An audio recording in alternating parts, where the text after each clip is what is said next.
May sinabi si LeBron James na tiyak na pag-iisipan ng lahat ng mga nagdududa dyan kay Cooper Flagg.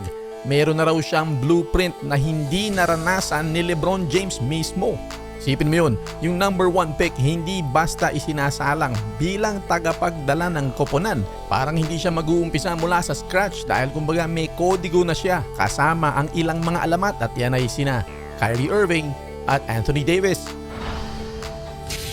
Dahil malapit na ang NBA draft, pag-usapan natin si Cooper Flagg.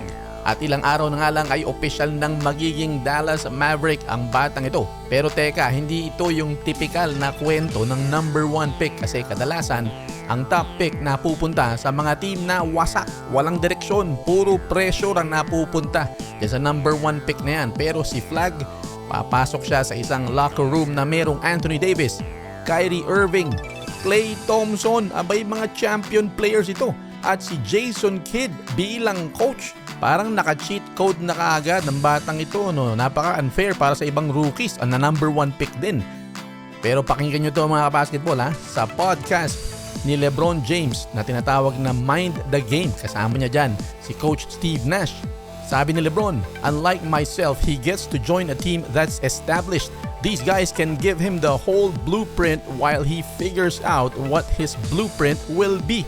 Ang bigat, di ba? Hindi lang pinurin LeBron ang Mavericks at si Cooper Flagg, kundi ibinunyag pa niya ang blueprint sa development nito.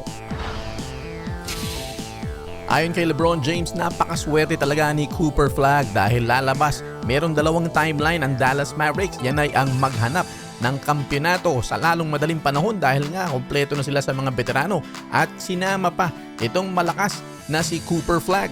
Ayon mismo kay LeBron, hindi niya yan naranasan nung siya yung number 1 overall pick sa Cleveland Cavaliers.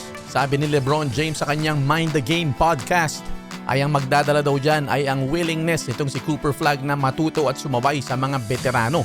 At yung hindi agad-agad siya ang nasa spotlight, kaya napakaswerte nga naman. Para sa isang top pick, bihira daw yan. Baka maging mas nakakatakot si Cooper Flagg long term dahil dito. Bakit? Kasi hindi siya pinipilit na maging franchise savior kaagad. Napakagandang scenario dahil matututo siya sa mga champion veterans habang siya ay nagdi-develop. Pinuri ni LeBron James ang basketball IQ, athleticism, shooting at instinct ni Flagg, pero ang pinakatumatak kay LeBron ay ang mentalidad ng bata. Dahil si Flagg daw ang tipo ng bata na gustong matuto. Ang tanong, magpapakumbaba ba si Cooper Flagg sa kanyang champion veterans o gagana ang ego?